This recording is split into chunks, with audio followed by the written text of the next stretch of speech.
we have a ton of junk.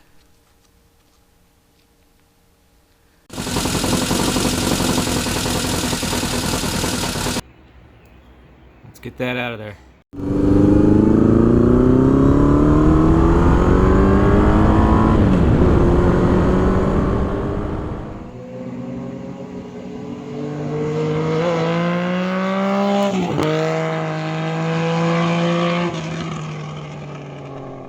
Alright guys, I'm back with the CB750 here, and we have a laundry list of things to do today because I want to go ride this thing. So today on the list, what I want to do is a compression check both before and after I adjust the valves. So adjust the valves is part of that list. I have my bore scope. I want to inspect the cylinders, just kind of get an idea of what they look like. I want to sync the carburetors, of course, because they're untuned. As you know, this thing's just kind of out of the box. I wanted to put some miles on it. Also, you can see I have an old crusty fender that I sourced off of a friend, so I have that I need to install here. And then that's probably about it. I'll do some other checks and just kind of give the bike a once over, and hopefully by the end of the day we can go ride this thing and put 100 miles on it or more. That would be great.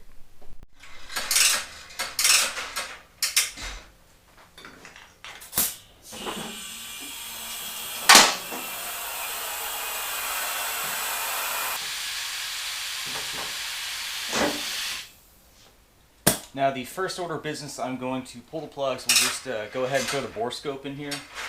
Well, the thing's cold, of course. And then we will proceed with doing the compression check. Now for those unfamiliar, or if you haven't seen this bike before, this is a 1975. This came out of a barn. When I got it, the engine was locked up. It didn't have any spark plugs in it. And it had sat since, my best guesstimate is 1977. You can see in a previous video me unseizing the engine. Pretty questionable methods by some of you.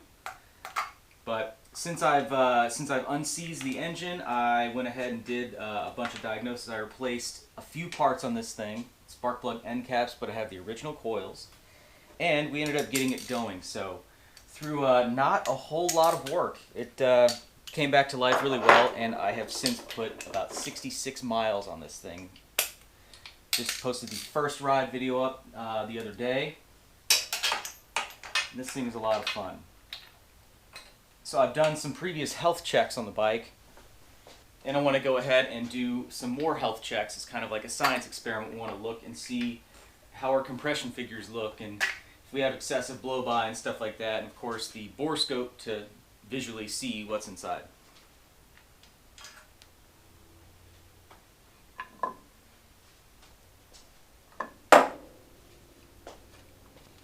These plugs actually look really good.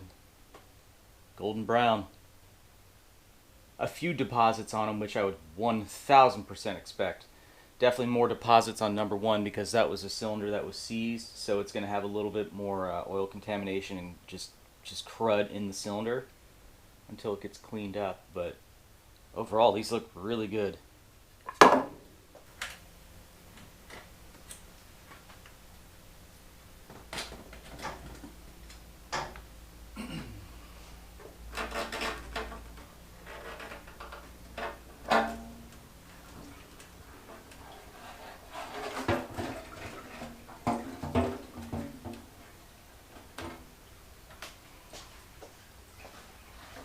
Alright, time to get the bore scope going here. Alright, cylinder 1, the most important.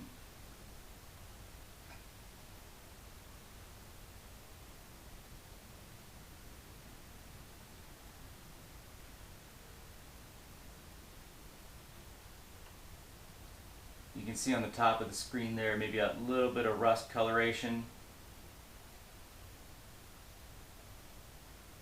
Still some crud on the piston, but overall,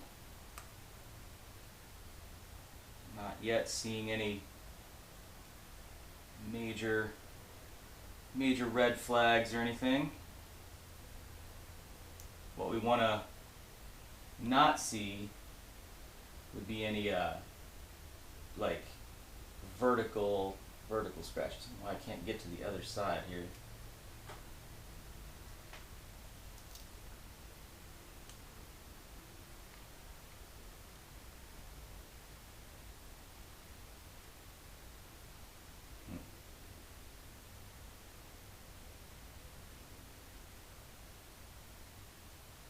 Not terrible though. I think that'll just get better and better. Alright, let's check out number 2.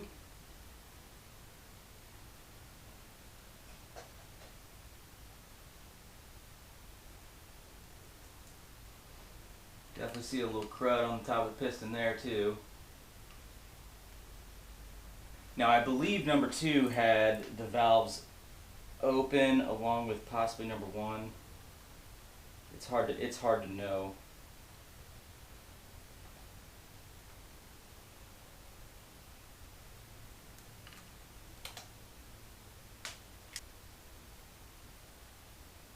Not amazing, not terrible, you know. Alright, let's check out number 3.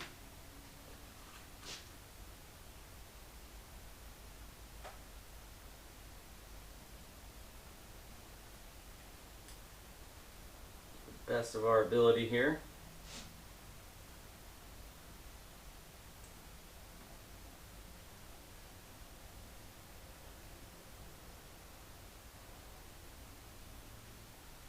I don't know if right there you can see that potentially vertical score in the cylinder.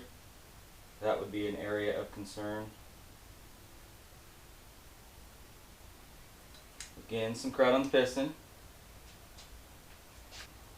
And number 4.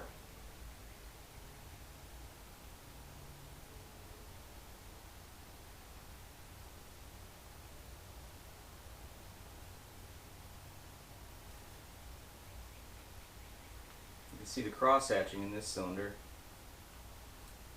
It's looking really good.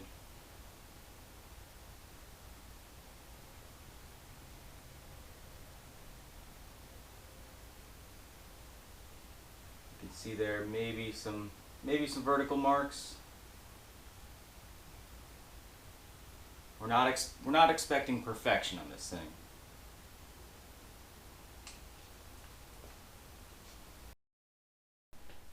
Alright, overall kind of about what we expected. With that camera, you just can't get the bend, enough bend in it to kind of look at the front of the cylinders. So, kind of a mystery, but, it's still nice to have that camera to get a general idea of what we have. So, I'll have to just keep checking back. I'll run probably some seafoam through this thing, just try to continuously run like, maybe something to help break that carbon up and get it off the top of the pistons, and we'll just see how it improves over time. So now it's time for the first compression check. Alright, cylinder number 1. I have the carburetors zip tied open. The starter motor does work. I hadn't tested it before, so we're just going to jump straight to that and see where we end up.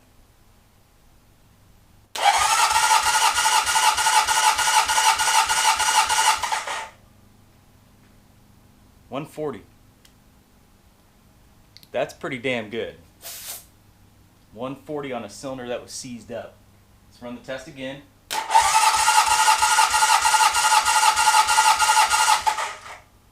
Yeah. I could not test the other ones and be totally happy. Alright, cylinder number 2.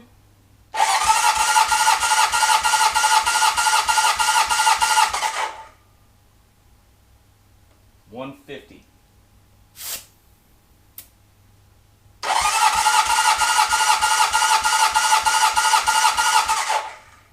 Both times like 151, I'm going to call it that. That's another healthy cylinder. Alright, cylinder number 3.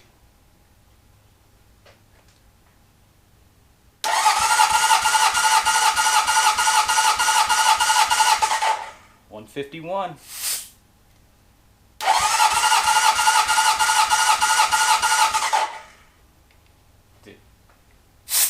$151.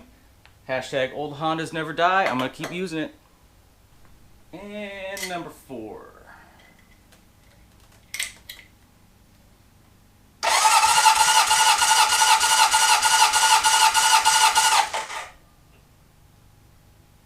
$145.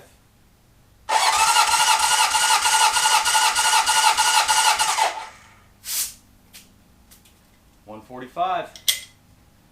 That's a very consistent spread. We have let's see, 11 psi from number 1 to number 2 and 3, and between 2, 3, and 4 were between 6 psi, and number 1, even though it's the lowest, that's still a very healthy number. All right, next up, let's go ahead and check our valve clearance. So I have the engine set on top dead center for cylinders 1 and 4. That's the 2 we're going to check right now. So we're looking for 0.05 millimeter on the intake and 0.08 on the exhaust.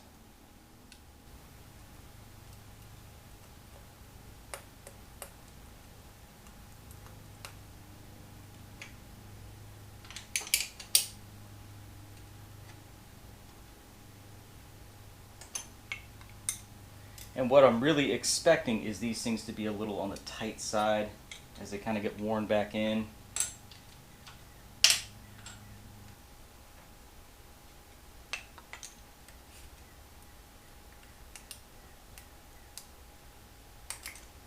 All right. That one was not far out.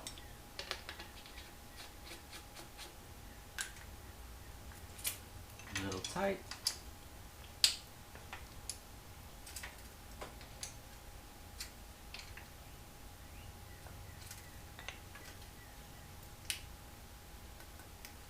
Perfect.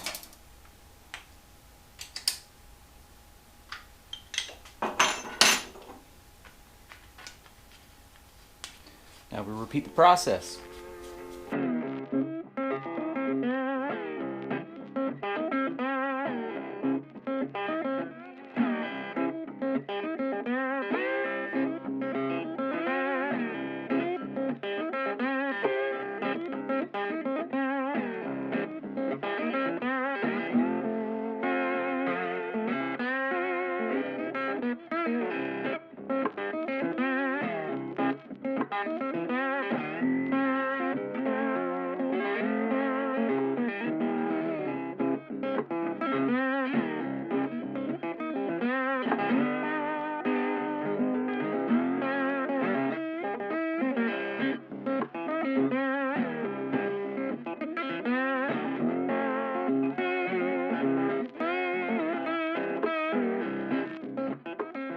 For a front fender on this thing, we can't just have any brand new shiny front fender.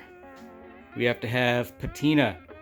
So I found this, actually this came from my friend Dustin, and he does a lot of CB750. So he had this old one, which has some dings and, dings and dents and, like the little rubber mud flap in there that broke off. But this is the perfect one for this bike because, as you know, as I've mentioned, we're keeping the patina. So if we put a brand new shiny chrome front fender on here, it wouldn't look right. So this is perfect. I'm very happy about this.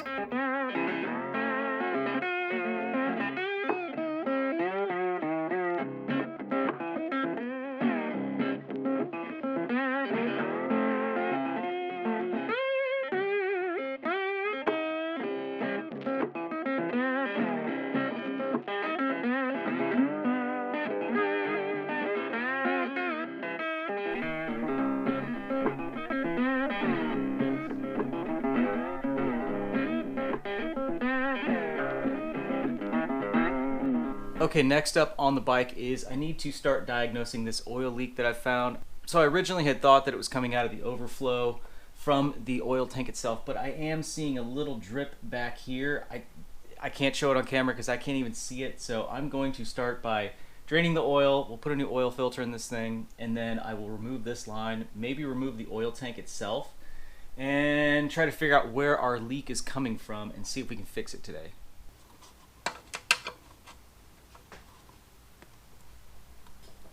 Oh, boy, that was on there tight.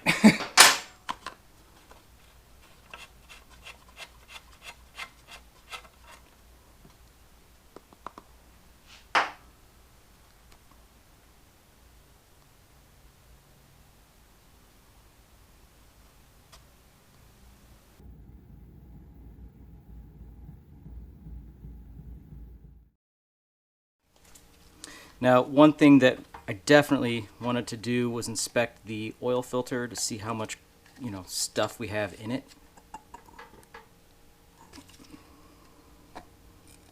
There we go. Don't forget your washer. Easy to lose. But we have a ton of junk. None of it's like hard. It's just grime and crud, which we fully expected as we kind of bring this thing back to life. But looking in here, it's just the soft kind of like, just ugh, whatever it is, muck. So, new oil filter going in, and we will continue on. That's good. Get the stuff circulated out of the engine. Well, I've got my oil lines off, and those appear to be in good shape. The O-rings along here appear to be in decent shape. Now you do see some, crud on the back side of that one, but I don't believe it was leaking. The overflow line was definitely just like, it was just really pinched. I don't really like the routing of it. And it was just, depositing everything right here. So it does appear that it is overflow for right now.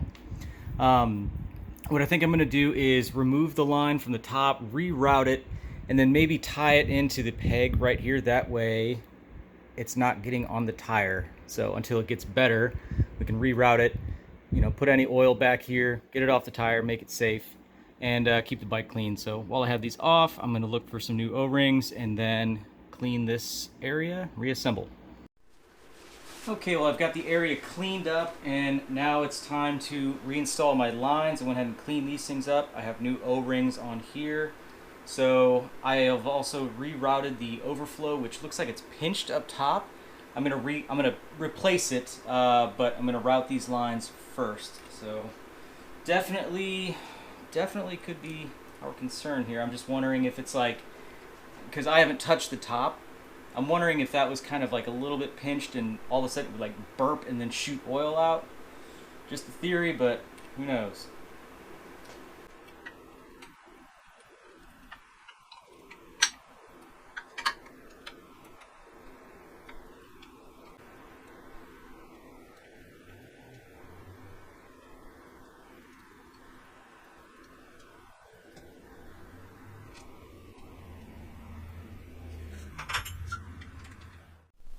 Alright, well, upon further investigation, I was inspecting the overflow tube, and it has a pretty sharp bend in it right there. And it right now, it can flow air, but the second you go about that far, it starts to kink. So that's not good. I went ahead and just grabbed a generic hose, 1/2 inch, and I re-ran it from the overflow down to here. I know it looks silly, but this is going to hopefully just kind of keep it off the tire, keep it a little bit safer, and it will allow me to kind of like look back and monitor it as I'm riding. So just as a temporary measure, it's got to kind of suck until it gets better. So I'm going to put the cap back on, and then from here out, all we have to do is sink the carbs. So I'm going to get to it.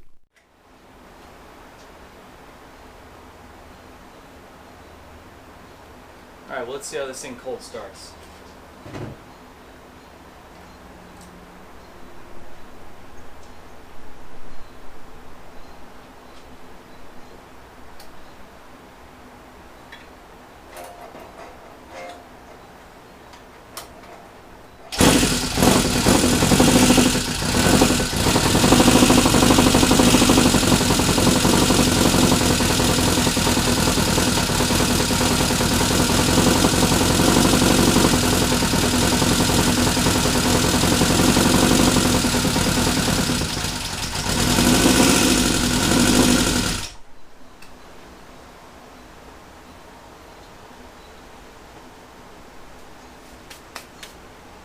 Don't like that.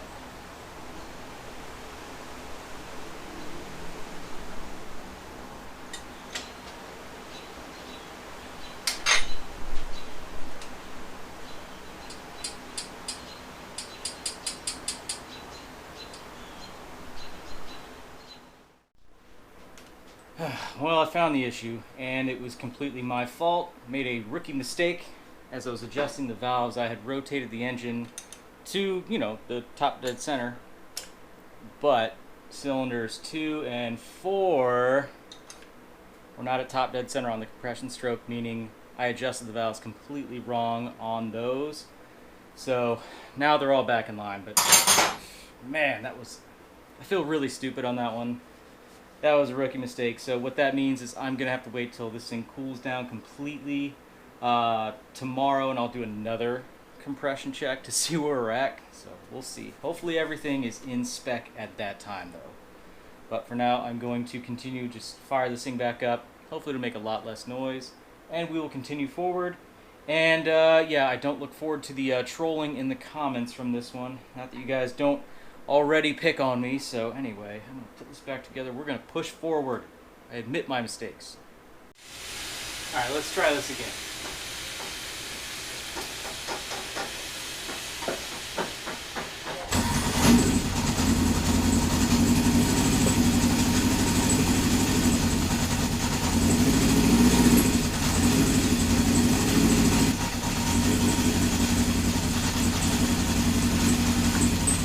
Alright, I'm going to let it warm up and then we'll sync the carbs.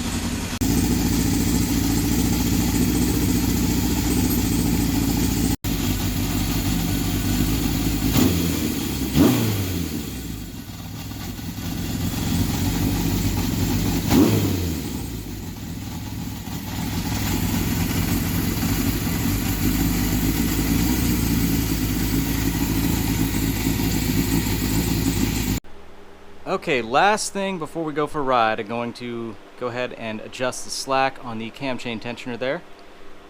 Put it back together and go.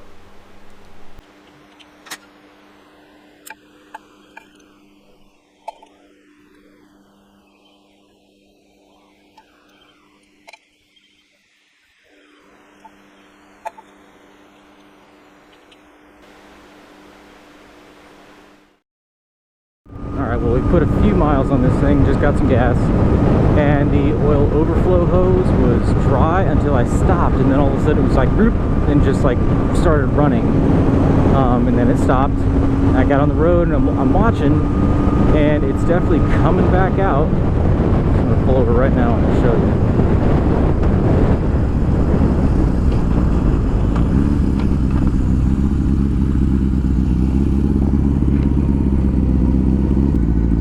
Right now it looks like there's nothing coming out. I do worry about that actually being in the airstream and it having like a Venturi effect. Oh, you can see it just put a drop out. Other than that though, the bike is running really smooth. And we still got oil on the tire, which sucks. I'm going to go a little further and then check my oil level. I brought an extra quart with me.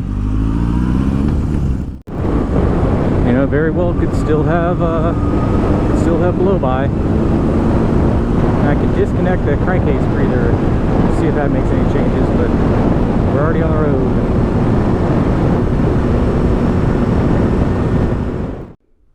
Alright, just shut the bike off.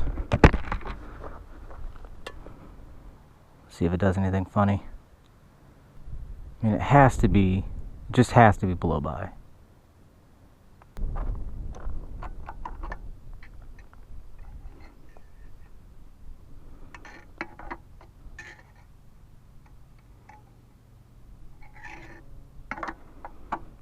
That's used quite a bit. Honestly, I think what I need to do right now, since it's nice and warm, is utilize this straightaway. Do a couple pulls. Build some cylinder pressure.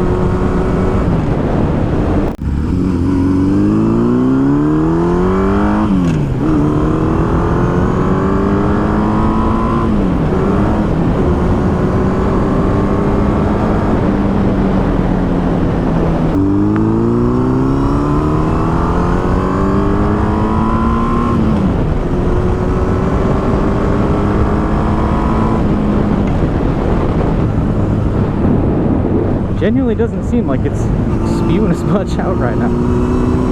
Huh. That or doesn't have any oil in it. Alright, so the oil tank I just stopped again. Been doing a lot of pulls. It's actually still doing digs. He's got a two-step on a non-turbo car.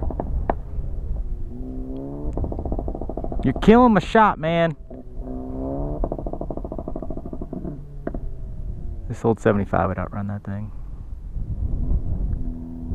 Although it is a good looking car. Alright, so back to it. The oil is actually at a really good level. And you know, again, I might have had it overfilled. And now it's kind of, it seems like it's not leaking as much. Still quite annoying. Overall, it seems like it's kind of stopped doing what it was doing to that, you know, extent. The bike feels really good on the road. But you know what? This is the kind of stuff it takes that you sign up for when you have an old bike. Alright, just stopped for another health check. Oil level is maintaining, and holy shit!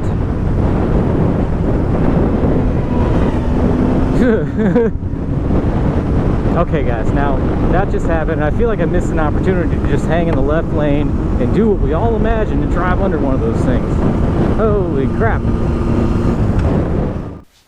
Alright everybody, it is time for our third compression check on this bike, and again we're doing it cold because that's how I can kind of control how we're doing this. So the original compression check obviously was cold because we hadn't had the bike running yet.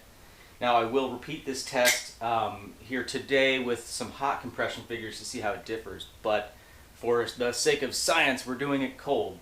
Now since last time we've adjusted the valves, and then we have ridden this thing about another, looks like 78 miles. So in those last 78 miles I've been trying to kind of load the bike up a little bit more, put some more heat into it, so to speak, put some more cylinder pressure into it, and I think we're going to see an improvement across the board, and then we'll see again whenever we do the hot compression check. So here we go. Cylinder number 1.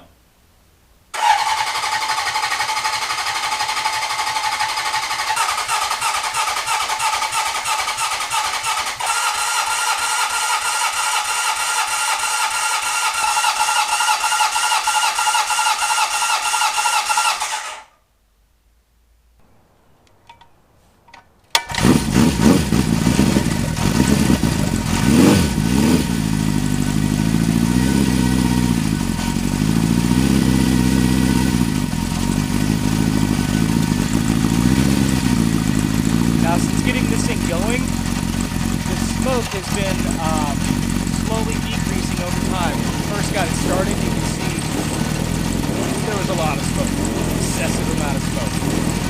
And then on the first ride, there was a couple clips where you can see me flying by. There was still smoke out of the left pipe, but a lot less. And now when I ride it, I'm not seeing any. Okay, the bike's warmed up. Let's do one more compression check, I promise, and see where we're at. Now, as an added experiment, I want to do this via kick and with the starter motor to see our differences. So I'm going to have to set this down.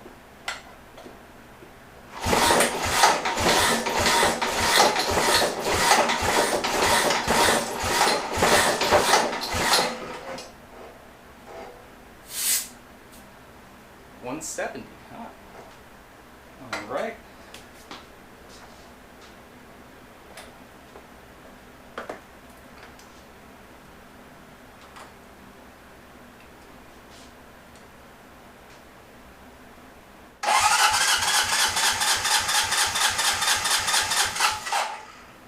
$170.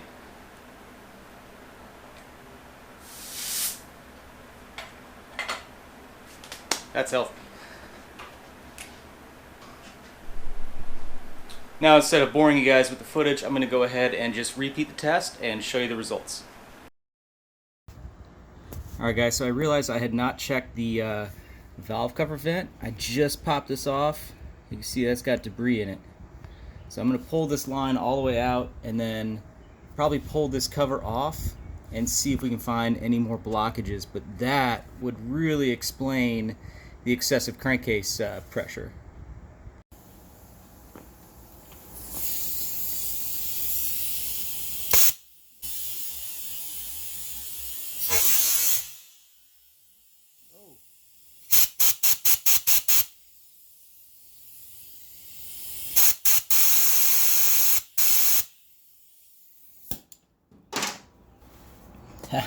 That'll do it. There was absolutely something blocking that.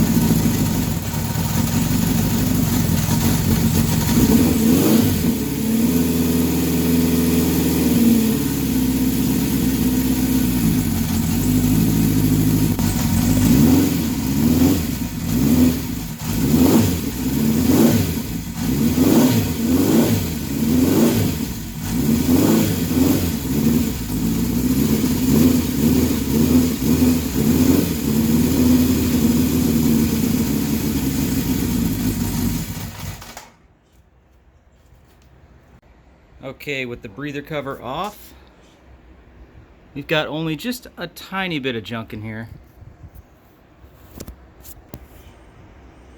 Nothing crazy.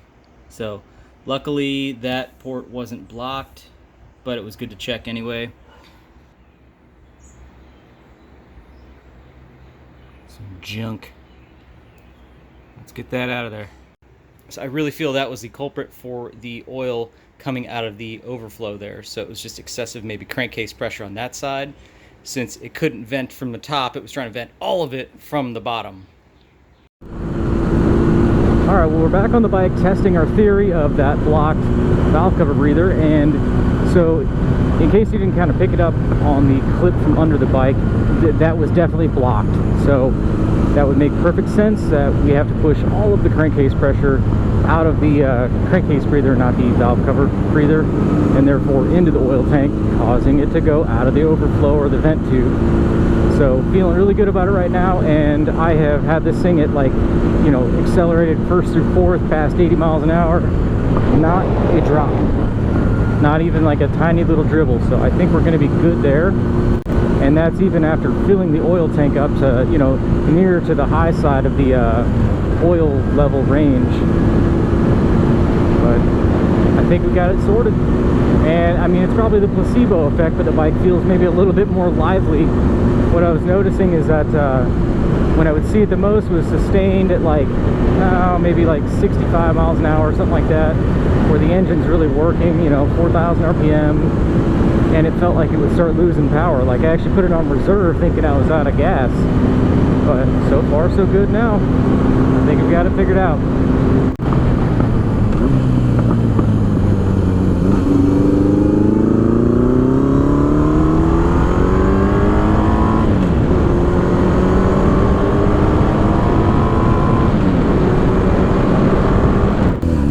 Alright, so side note, I just realized that this thing doesn't smell like oil anymore.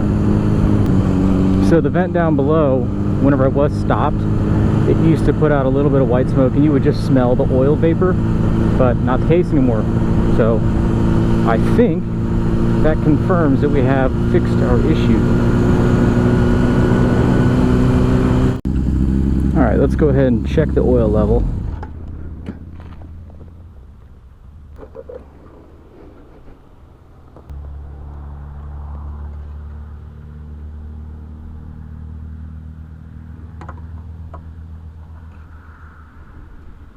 Right where I left it, towards the upper fill line.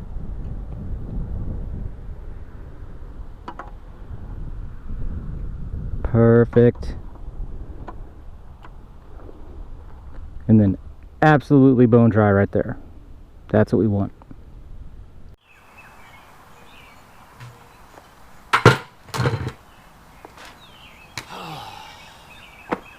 Well, I'm in love with this thing. I could not be happier with the progress of this bike. And yeah, I feel like this is a good video. We kind of, bringing this thing back to life, and it's good to do a health check and do a tune-up on this thing and just kind of get an idea of what it's doing and the life left in it. And to me, I think there's a lot of life left in it. And after sorting out this oil dripping, this oil overflow issue, I'm definitely a lot more confident to take this thing on longer and longer rides. So I'm just going to ride this thing as much as possible. It's pretty much going to be my daily. So between this, the KLR, and my van, that'll just be what I ride. So really happy with this thing, like I said, and just makes me smile seeing this thing kind of in the garage, and just I get to enjoy it. So I hope you guys learned something from this video. Maybe don't rush like I did. Adjust the valves correctly the first time. Anyway, sweating the small stuff. But overall, this thing feels really great, and you can see in the video there's no more smoke coming out of it. It's running clean. It's not setting any lap records at Laguna Seca, but that's okay. That's not what this thing is for. I just want to enjoy it. So I've been getting some questions as far as like maybe what I'm going to do to it, and that will be kind of discussed in the future, but for the most part it's just going to stay kind of how it is, and everything I do to it is just going to be with the intention of kind of just keeping it as a survivor, keeping with the age and the character of the bike, and I don't really want to go too modern with anything on it. Just, I do a lot of builds, and it's cool to just step back and have a time machine, so to speak. So even though this thing is kind of up and running and road legal, that doesn't mean there's going to be any pause in content on it. As of now, this thing's kind of a good weekend project for me, so I can tinker with it here and there. And some of the next videos you can look forward to are, polishing the tank. I'm working on the side covers as we speak. I'm waiting on a couple bits there, so they're going to go back on here.